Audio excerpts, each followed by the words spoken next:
Hi there guys, and welcome to the latest episode of the Cryptoverse, your regular dose of news and commentary on Bitcoin, cryptocurrencies and blockchains. My name is Chris Coney, I am the host of the Cryptoverse and the founder of cryptoversity.com, which is the online school where you set the price to learn about Bitcoin, cryptocurrencies and blockchains. And you can find out more about Cryptoversity at cryptoversity.com. If you go to the podcast page on Cryptoversity, you'll be able to subscribe and have the Cryptoverse fed to you every day on iTunes, Stitcher, Google Play Store. You can have it on YouTube or you can have it on Steemit. And if you'd like to support the Cryptoverse, please click through to Steemit on that page and vote for this episode or support us directly by donating some Bitcoin. Today, I'm just going to have a sort of a chat with you really because we've been having the Bitfinex hack on the go. So we'll do a quick market roundup. I mean, the thing about today's episode is it's not exactly 24 hours after the last one. It's longer than 24 hours. So I usually record the Cryptoverse in the morning so that when I look at CoinMarketCap, the numbers that show the 24-hour trading volumes and so on are usually, 24 hours from about 10 o'clock in the morning to the next 10 o'clock in the morning. But right now it's about 3:30 in the afternoon, so these 24-hour figures are not going to match up with what happened since the last episode of the Cryptoverse. Just to let you know that. So we've recovered some overall market cap, and the whole Cryptoverse is now worth 11.3 billion, and that's down from 13 billion over the recent weeks. We've got Bitcoin sat at about $570 right now, and that's lost about 0.6% in the last 24 hours, but it's probably just slightly more than 24 hours. So let's not talk about 24-hour figures because that won't be relevant given what I've said. What we can see though is that Bitcoin's the most capitalized coin. Ethereum Core is the second most capitalized coin, but that's down to now 872 billion in market cap. And that is in comparison to the third most capitalized coin, which is Ethereum Classic, which is now capitalized at about 230 billion. I always say that. 230 million. So what we see happening here is those two coins, they're starting to come together gradually in terms of their overall market cap. So if that trend continues, if Ethereum Core continues to go down in value and market cap, and Ethereum Classic continues to go up, then they're going to cross at some point, aren't they, if that continues? So that's still playing itself out. We're going to look at Twitter in a little while, because this is where I want to talk to you today about some stuff that I've seen on Twitter about the Bitfinex hack and whatnot. And there's a comment from Andreas that mentions the situation with Ethereum in quite an interesting way. Anything else to report today? Let's see. Ripple's up 9% today. And there's also some other interesting stuff. Dash has gained 5.5% today. A Dash is now worth over $10. I'm not sure if that's an all-time high, but that's the highest it's been recently anyway. And I always call it the dark horse. Made Safe up 8% today. Anybody else want to impress me today? Not particularly. I don't generally shout out the coins that I don't really have much interest in. So let's have a quick look at the Bitcoin price chart. The last 2 days have been down days. We're still a lot lower than we were last week when we finally hit the elevator and went down due to the hack and due to that secret meeting of miners. There is apparently a transcript that's been released of that meeting, by the way, between the miners and the core developers. It's extremely long. I did have a look at it, but it's very, very long. I did consider, reading through it on the Cryptoverse, but as soon as I saw the length of it, I was like, whoa, this is a full-blown transcript of a 2-day meeting between quite a few people, so it's very long. And then I thought, maybe I'll read the conclusion or something, but even then, there's just so much in there.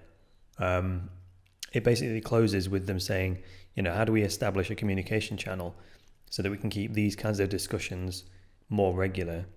rather than having to come together after a long period of time. So they were debating that.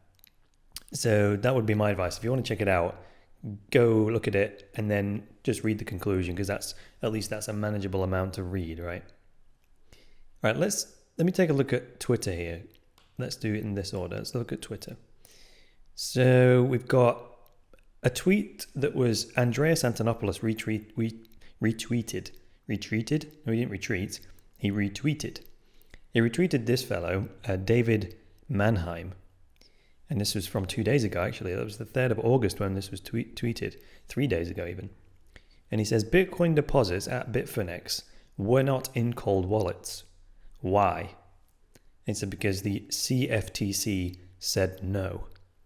And then he provides a link to cftc.gov and their press room and the article which has their findings and their recommendations in it. So we'll take a look at that actual article in a second. Oh, let's do that now. Let's do it in this order.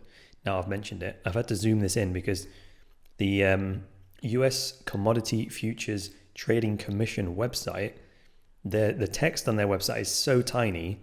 It's like really, really tiny. And if you were watching the YouTube version of this episode of the Cryptoverse, there's no way you'd be able to see it. So, and also I don't want to stumble when I'm reading it. So what I'm looking at here is a specific page on the CFTC website. So the C stands for commodities, the F stands for futures, the T stands for trading, and the C stands for commission. CFTC, Commodity Futures Trading Commission of the United States government. Okay. Now this article is dated the 2nd of June 2016. And it's titled CFTC orders Bitcoin exchange Bitfinex to pay $75,000 for offering illegal off-exchange financed retail commodity transactions and failing to register as a futures commission merchant. So the key word in that title, it says they're ordered to pay $75,000 for offering something illegal, right? And what they said was illegal is the off-exchange financed retail transactions. So that's the key word. They're getting them for doing off-exchange, for basically offering commodities that were not on the exchange. And that will be relevant in a moment. So it says Washington, D.C. The United States Commodity Futures Trading Commission, CFTC, today issued an order filing and simultaneously settling charges against Hong Kong-based Bitcoin exchange BFXNA Inc., trading as Bitfinex, for offering illegal off-exchange financed retail commodity transactions in Bitcoin and other cryptocurrencies, and for failing to register as a Futures Commission Merchant, FCM, as required by the Commodity Exchange Act, the CEA, Commodities Exchange Act. The order requires Bitfinex to pay a $75,000 civil monetary penalty and to cease and desist from such future violations of the Commodity Exchange Act. And then it goes on to say, Bitfinex operates an online platform for exchanging and trading cryptocurrencies, mainly Bitcoins. The order finds that from April of 2013 to at least February of 2016, Bitfinex permitted users to borrow funds from other users on the platform in order to trade Bitcoins on a leveraged, margined, or financed basis. The order also finds that Bitfinex did not actually deliver those Bitcoins to the traders who purchased them. Instead, Bitfinex held the Bitcoins in deposit wallets that it owned and operated. So this is the key thing, right? Their bugaboo is that Bitfinex didn't actually transfer the ownership and control of the Bitcoins that were traded to the recipient, right? They're saying that Bitfinex transferred ownership of Bitcoin that was in wallets that Bitfinex controlled. And so just keep that in abeyance. We've got a little way to go yet. It'll become clear as we go. So this goes on, this article, it goes on to say, as explained in the order, under the Dodd-Frank Wall Street Reform and Consumer Protection Act of 2010, later known as the Dodd-Frank Act, financed commodity transactions, including those in cryptocurrencies like Bitcoin, must be conducted on an exchange, unless the entity offering the transactions, such as Bitfinex, can establish that actual delivery of the coins resulted within 28 days. As one federal court of appeals recognized, actual delivery requires a transfer of possession and control of the commodity and giving real and immediate possession to the buyer or the buyer's agent. And that came out of another court case, the CFTC versus Hunter Wise Commodities LLC, back from 2014. So the order finds that by offering to enter into, executing and or confirming the execution of an off-exchange finance retail commodity transaction, Bitfinex violated Section 4A of the CEA, which is the Commodity Exchange Act, which requires such transactions to be conducted on a designated contract market or derivatives transaction execution facility. The order states further that because the transactions did not result in actual delivery of Bitcoins, Bitfinex could not rely on the execution of the CFTC's jurisdiction over such transactions, found in Section 2C, 2D, 23AA of the Commodities Exchange Act. So the order finds further that Bitfinex accepted orders and received funds in connection with retail commodity transactions without being registered with the CFTC as an FCM, which is a Futures Commission merchant, as required by Section 4DA. So their bugaboo there is that because Bitfinex were not giving delivery of actual Bitcoins, it's falling under sort of the asset class of a future. So because if you trade gold futures, for example, you never expect delivery, or at least immediate delivery, of the physical gold, because the whole idea of a future is that you take out, say, a 28-day futures contract, because it's you're betting on the future price. And this article is saying that Bitfinex was operating its trading exchange as if it was trading Bitcoin futures. And the reason it's saying that is the way they were operating is because they were not delivering actual Bitcoins from the buyer to the seller's wallet. Instead, they were holding, like in case of gold, they were holding the physical gold and then allowing the traders to trade contracts on that, if you know what I mean. So this is a legal ruling on the legality of this kind of conduct. So the order explains that FCMs, which are Futures Commission merchants, include all persons engaged in soliciting or accepting orders for retail commodity transactions, or who accept money in connection with such transactions. However, according to the order, Bitfinex has never been registered in any capacity. Bitfinex therefore violated Section 4DA of the Commodity Exchange Act.